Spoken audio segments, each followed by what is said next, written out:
Most people support dignified access to abortion and reproductive health care for women. They trust doctors and their patients and their families to make those decisions. We are right, they are wrong, and most people agree with us.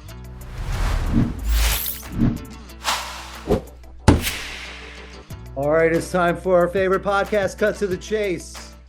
And I have brought on the executive director of Florida Women's Freedom Coalition and former two-time councilwoman for the village of Pinecrest, Anna Hochkammer. How are you doing today?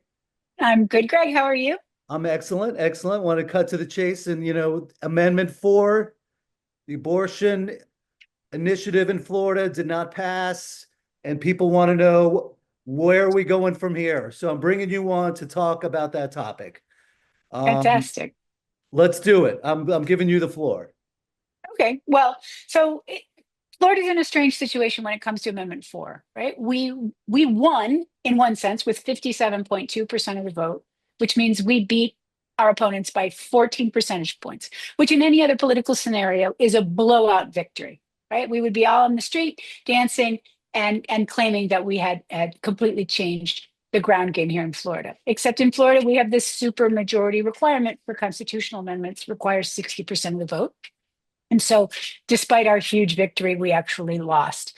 And Amendment 4 did not pass and will not become part of the Florida Constitution. At the same time, we have a Florida legislature, a supermajority Republican legislature, most of whom are tremendously hostile to abortion access, to abortion rights, to reproductive healthcare expansion, who have stated publicly that they have absolutely no interest in seeing anything related to abortion come before the legislature in this legislative session. And in fact, the only thing we've even seen really gaining any headwind at all is some crazy bill that a Florida Republican has that wants to create the concept of fetal personhood in the state, which is its own series of problems, although that doesn't seem to be advancing too quickly either. What is advancing in the state of Florida is a bill that would make it, for all intents and purposes, impossible to ever get a popular constitutional amendment on the ballot. They will create so many impediments to people being able to organize, to hire the staff that they need in order to get this sort of petition process done, and to generate enough petitions to qualify, that it will become next to impossible for us ever to amend the Florida Constitution again in this way. And it's a tremendous threat to democracy as we know it in our state. And so I would encourage anybody out there who cares about having access to this type of constitutionally protected initiative to contact their state senator and their Florida House representative and let them know they should be voting no on that bill. All right. So just for those out there that don't really even understand, I guess, the constitutional initiative possibilities in the state of Florida and many other states, not every state has the initiative type of structure. We can basically, if we get enough people that sign onto a petition and we word the initiative correctly, and it's a single subject, we can allow people to vote themselves instead of waiting for their congressmen or legislators to take action. And here basically they changed the law and they said it's not a majority vote, it's a 60-40 super majority, right? I'm just kind of Yeah, that was back in Jeb Bush's day. Okay, so they were making it harder because they basically sensed that the popular vote is going to go against their will. And so now you're telling me that they're going to actually try to throw up more roadblocks besides the 60% supermajority that we would need to win one of these initiatives. What types of roadblocks are you talking about? So they have progressively over the last couple of decades been trying to make it more and more difficult. And one of the ways that they're trying to make it more and more difficult is they're trying to make it more and more expensive. So in the past, for example, there used to be a longer period of time that those petitions that were gathered in support of a potential constitutional amendment were valid. They've, over the past couple of decades, gone shortening that period of time. So now, you have 2 years basically once you start collecting petitions and saying you want to do this to get on the ballot. They want to make that time period as short as possible. They want to make it as difficult and as expensive to hire people to collect the petitions, right? So in a state as big as Florida, where you need 8% of the last presidential vote total to sign a valid petition, and it needs to happen in at least 14 out of the 28 congressional districts in the state. It's all a very complicated mathematical Jenga to get one of these constitutional amendments even to qualify.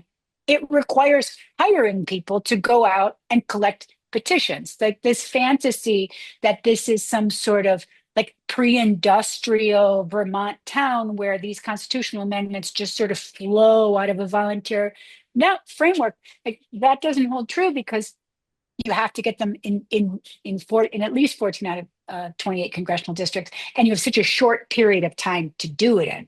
So they want to make it extremely onerous to hire people. They want to make it extremely difficult to hire the people who can collect them, making it illegal for non-citizens to be employed to collect petitions.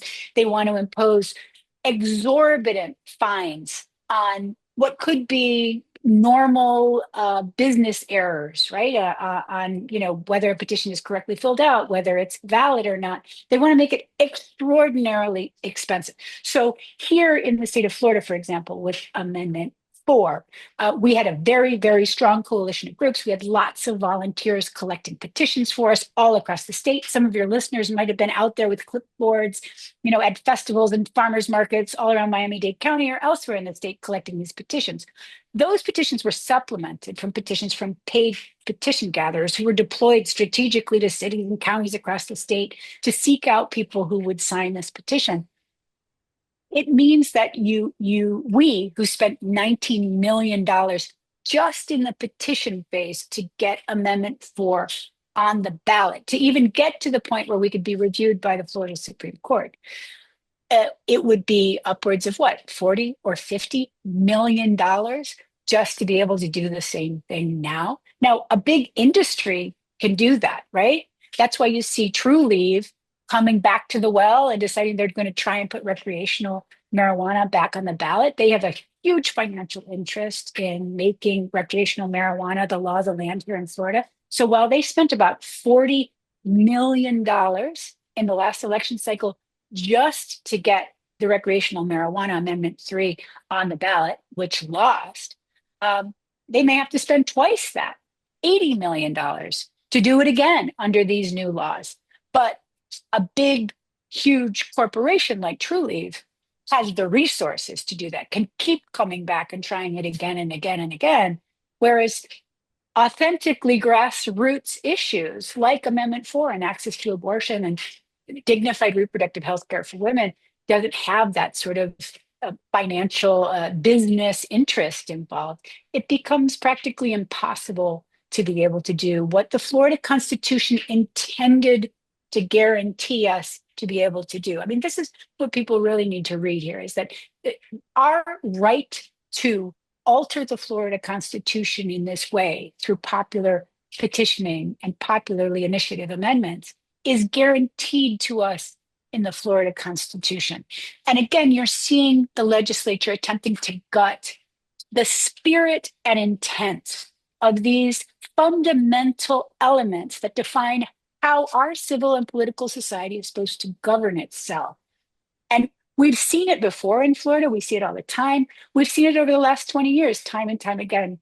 These popular constitutional amendments, whether it's fair districts, which tried to push back on the outrageous gerrymandering that happens in this state, whether it was the minimum wage, which we had to force the legislature to even plan on incrementally increasing through a constitutional amendment, whether it's limiting class size, and wanting to be sure that we didn't have little children in these, mammoth classrooms with only one teacher and no one to teach them. When it came to felon voting rights, restoring access to the vote to convicted felons. When it came to medical marijuana and how access to medical marijuana was clearly important to the voters of the state of Florida. Time and time and time again, when the legislature crafts the implementing legislation, even when they pass, they do so in a way designed to gut the heart and soul, the intent of these constitutional amendments. And so we see a legislature which is consistently at odds with the popular will. And that is a problem that I believe in the state of Florida will never truly be solved until we get rid of this kind of extreme gerrymandering that we've been living with for decades now. Yeah, wow. Well, I mean, I'm outraged and I don't even know really where to start. Let's start though at just basics. In Florida, can you get an abortion? What's the gig now? You 6 weeks? can you can get an abortion with what's called the 6 week limit. But let's understand what a 6 week limit means. Let's go back to seventh grade and learn sex ed, which by the way, the state of Florida is trying to gut as well. Yeah.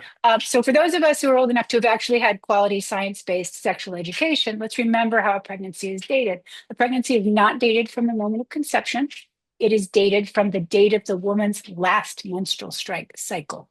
So the first 2 weeks of a pregnancy, a woman is not actually pregnant. No conception has actually happened. It's just the last date we can put on a calendar and say, all right, we'll start here. Yeah. So when we say we have a 6 week time period to access abortion, we're actually talking about a month maximum, 4 weeks.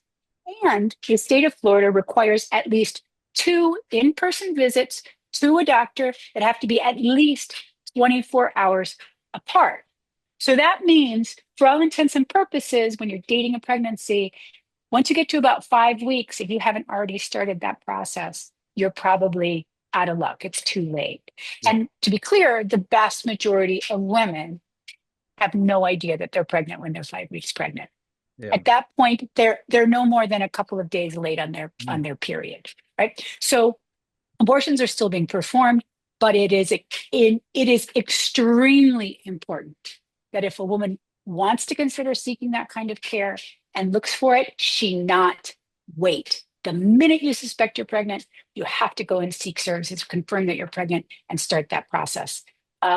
It's a scary thing, especially when it comes to younger women and teenagers. We forget that teenage girls are extremely irregular. It is typical for teenage girls to be incredibly irregular. And the younger they are, the more irregular they are. So these cases you see where young women, 10, 12, 13, 14 years old, discover they're pregnant and they're already several months pregnant, that's where these kinds of abortion bans are the cruelest, because it is the youngest and most vulnerable girls in the state of Florida who are ultimately the most harmed by these sorts of blanket abortion bans. Yeah. And any exceptions in the Florida 6 week? Well, the problem with the exceptions as they are contemplated under Florida law is that it is not particularly clear when they apply and to whom they apply. And the way the Florida law is set up, it is incumbent upon the doctor and the clinic or hospital where that doctor practices to take the risk of deciding this situation conforms to the exceptions as considered in the Florida law. The risk, however, is that the powers that be in Tallahassee question their judgment and decide they decided the wrong thing. And at that point, people can be charged with felonies. They can be fined. They can lose their medical licenses. They can be put in jail. So the point of a law that's designed that way, without clear guidance for doctors and hospitals, is to frighten people and to make people feel that the only safe course for them is to deny services to people in their own and their institution's interest. So it's another subtle way for the legislature to not outright say you can't, but to make it so dangerous and potentially expensive for people that they just refuse to engage and provide services for women. And women in that case end up leaving the state. The abortion emergency funds in the state of Florida, and there are about half a dozen of them. One of them here locally is called Women's Emergency Network. So anybody in Miami-Dade County is looking for a reputable abortion emergency fund. Women's Emergency Network is the oldest abortion emergency fund in the state. Was founded by former retired Judge Jared Cohen, still operates. It helps thousands of women every year leave the state of Florida in order to access abortion care elsewhere. for whatever reason, whether it's too late or too expensive, or they have a complication that the Florida law simply won't allow them to get care for.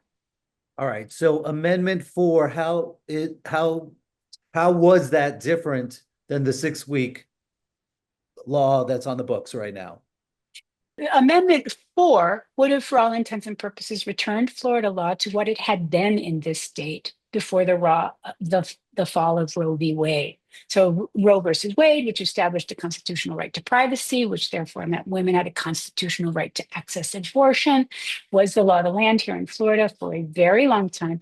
And what it boiled down to in this state was that there was access to abortion up until viability, which, depending on the scenario and what's wrong with the mother and what's wrong with the fetus, is somewhere in the early 20s, somewhere between 22 and 24 weeks. Again, that's a medical determination in the historic Florida way of considering access to abortion. That was always a medical decision that was determined by those professionals who were dealing with the individual patient. So it would have restored access to abortion up until the point of viability or when necessary to protect the health of the mother. That was Florida law for over 40 years, and that is no longer the law in the state of Florida. And the failure of Amendment 4 means that it's unlikely to become the law in Florida again for a very long time again, until we deal with the electoral crisis that we have here in this state. Yeah. All right. So I guess the $80 million question is, has a decision been made in terms of whether to go out and try to get the ballot back on another Amendment 4? You're going to go out, try to get the signature? I think there have been a lot of people thinking about it, but right now there is no organized attempt to do so. All right. I don't believe that. I mean, here's the thing that I think people need to understand in this scenario. Everybody talks about money in politics. Money in politics is the real thing. Elections cost tremendous amounts of money. Money is the biggest impediment to most good things when it comes to the political universe. And I don't believe, and I think most people don't believe, that the kinds of tens of millions of dollars that would be necessary to get anything like Amendment 4 back on the ballot are forthcoming. I'm not entirely sure that we would survive scrutiny by the Florida Supreme Court again. Our language was very narrowly crafted in order to make it through the Florida Supreme Court, and we did so, much to our great contentment. But there are a lot of structural impediments to doing it again, and it would cost an awful lot of money that doesn't seem to be flowing into the state of Florida right now. Yeah. I'd like to leave this on a positive note. But I guess really, if you are pregnant and it's past the 6 weeks, I guess you got to talk to the organization that you referenced earlier to see. Women's Emergency Network. It's Women's Emergency Network, known as WEN. Yep. All right, so I guess like the telemed, I mean the pills that you can take that are being challenged again, and there was an issue with a doctor in New York and Texas. Listen, I mean, it's just, there's no question that the federal government intends to try to make abortion illegal, either entirely illegal or illegal in many or most or all cases on a federal level. And the reason I say that with such certainty is that this administration and its allies published Project 2025 in the months before the 2024 presidential election. It's a blueprint for what they intend to do. And what we're seeing out of the current administration is, in fact, everything that's in Project 2025 is what they are doing. Yep. There's stuff in Project 2025 that says we need to make it illegal for people to have abortions. We need to limit access to contraception. We need to make sure that teenagers can't get contraception. And so once they've, brought the entire economy down and brought us into the worst bear market since COVID in March of 2020, and destroyed all of our strategic alliances with all of our allies and all of our sort of allies and all of our foes, and turned us into a pariah state. Once they finish doing all of that, they're going to come after abortion and access to contraceptives. And I think anybody who doubts whether they intend to do that right now has their head in the sand and is not seeing that this administration is doing exactly what it wrote down on those pages. And that's one of the things they want to do. So prepare for it. I told my own daughters who live not just in Florida, one lives in London, in the UK, one lives in New York City. I have a daughter who's a college student here in Florida. Still, I've told them, listen, make sure you have plan B, stick it in a drawer somewhere. You never know. You or one of your friends or someone that you know may need that. I said, you can still legally order self medication for a self-managed abortion online and have that delivered to you. Don't wait until you need it. Order some now, stick it in a drawer. You or someone you know may need it. And I share that information with everybody. And I encourage everyone to speak to the young women in their lives, wherever they are in the United States right now, and tell them to do that today. We do not know at which point the walls will come down and we will no longer have access to normal, modern, dignified access to reproductive health care in this country. But we all need to be ready for it. So for those that are listening to this program and that are outraged and want to do something, they should vote for candidates who support access to abortion and reproductive health care and high quality sex education, period. Do whatever it takes to make sure those people are on the ballot, meaning support their candidacies, give them money, canvass for them, talk to your friends, turn out in special elections. The key to changing what's happening in Florida and on the national level, insofar as access to reproductive health care, is electoral. And we cannot forget that as long as our elections are still happening and we still have the right to make ourselves heard, the people who are supposed to represent our will are those candidates who hopefully become our elected officials. So if you engaged in the past, now I say do it twice as much, twice as hard, and with twice the vigor, because they're coming for us all sooner or later. Now, you were councilwoman twice at the Village of Pinecrest, and I believe that you won by like over 70%. I mean, you had like great numbers. So, I mean, you're gonna run for, mayor of Miami Beach, or where are Well, you going? Where's well, Anna Hochkammer going? Well, I did move to Miami Beach. I did so after the first of the year. I bought a condo here about 14 months ago. And as I said, my daughters are all up and away now. So Yeah. the beach lifestyle is the one that fits for me. And here I am. But I moved 10 miles away. It's not like I moved, to Mars. Yeah. This is all part of Miami-Dade County. I know the same people. I work on the same issues. Flooding in Miami Beach, flooding in Pinecrest, flooding in downtown Miami, flooding in North Beach. Yeah. It's all part of the same water from the same bay, right? Yeah. So, my interest is still, especially local politics. I really am a local politics gal. I like trimming trees. I like solving problems. I like filling potholes. I like the immediacy of local politics in my day-to-day life, and I continue to stay involved and to support candidates who I think are the right people in the right races, and to be part of that ecosystem. The thing I really want people to take away from this conversation, if anything, is that the idea that the only way to be effective and impactful in politics is to be the candidate yourself is completely wrong.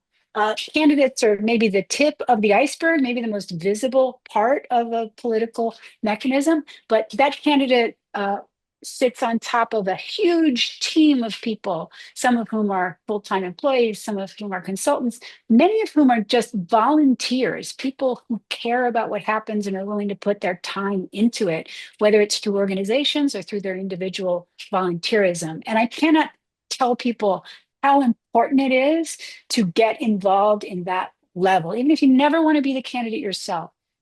Those people cannot succeed without good people like you. So, however it feels good, wherever you live, support those candidates in those campaigns. There's no other way out of this. All right. Abortion rights is a winning issue, even though we did not prevail on Amendment 4. Thank you, Governor DeSantis, for taking our taxpayer dollars and trying to make sure that did not pass. I don't know how that's legal, but in any event, Listen, all right. there are people. Listen, Governor DeSantis took $20 million of our tax dollars and ran ads through the Department of Transportation, the Department of Children and Family Services, the Department of Health against Amendment 4 and Amendment 3, the recreational Yeah. marijuana ads. Was unprecedented in the state of Florida for the states to actively use our dollars to campaign against us. But the fact of the matter is, one of the reasons they were doing it was because the money from private sources wasn't coming into their PACs to do it. Why? Because as we saw from the results on Amendment 4, a heck of a lot more people agree with us than agree with them. They are in the small minority, much less than 50%. In fact, I would say that except for the misinformation they were spreading about Amendment 4, they wouldn't even have broken the 30% mark. Most people support dignified access to abortion and reproductive health care for women. They trust doctors and their patients and their families to make those decisions. We are right, they are wrong, and most people agree with us. So take that away. Never feel alone. Don't feel like you are working on this in isolation. When polled, when 11.5 million Floridians voted in the November 2024 election, 57.2% of them voted yes on 4. That's pretty big. All right. So if anybody wants to get in touch with you, I hate to ask you this, but how do they get in touch with you? Anna, ANNA, at Florida Women's Freedom Coalition.com. And Florida Women's Freedom Coalition.com is our website as well. And they're welcome to go on there and see what we do and make a donation. We always need funds to help us in our work. We continue to fight the fight, to spread the information, and to advocate for the women and girls of the state. All right. So that'll do for this episode of Cut to the Chase with Anna Hochkammer. You're doing amazing work. I know you're upset. I was upset. Everybody, Peppermint Patty's upset. I mean, God, I mean, she's like, what if I get pregnant? I don't know. And really, besides you moving in, and now that we hear that you moved to Miami Beach, the one person that's the most upset is Ellen Gutlon, who no longer wants you as a client at her personal training. So for people who don't know, Gregg's sister Ellen used to be my next door neighbor, and she used to be my personal trainer. So Ellen and I have been sweating in the Florida heat together for a very long time. And then Give her and Robert a big hug. And then there's Max Goldfarb, who I had to sick on you to get you onto the show, whatever, my father. Also, Max, fabulous guy, then lived across the street from me in the next house in Pinecrest that I live on. So I am surrounded by Goldfarbs. They are good people, and we take care of each other. So it's delightful to be able to do this with you. Okay, listen, folks, I want you to try to encourage Anna to get back into politics. I know she wants the grassroots, but I think she should go higher and, make more of a broader impact. But that'll do it for this episode of Cut to the Chase. All this information about who to contact, how to contact Anna, her organization. If you're pregnant, you got to figure out what you're going to do. I'm going to put that all in the show notes. Okay. And you can comment below if you have any questions or you want to bring Anna back. And Anna, promise me, if there's any major change, if the petition's starting, you're going to let me know so I can bring you back and we can, update everybody. Absolutely. I promise. All right, folks, take care and keep up the fight for what we know is right. That's all for this episode of Cut to the Chase. But before you go, will you open up your podcast app and give us a 5-star review? You can also leave a comment about what you liked most or other topics you'd like us to cover. And please be sure to subscribe so you don't miss any upcoming shows. Thanks, everybody. Be safe out there.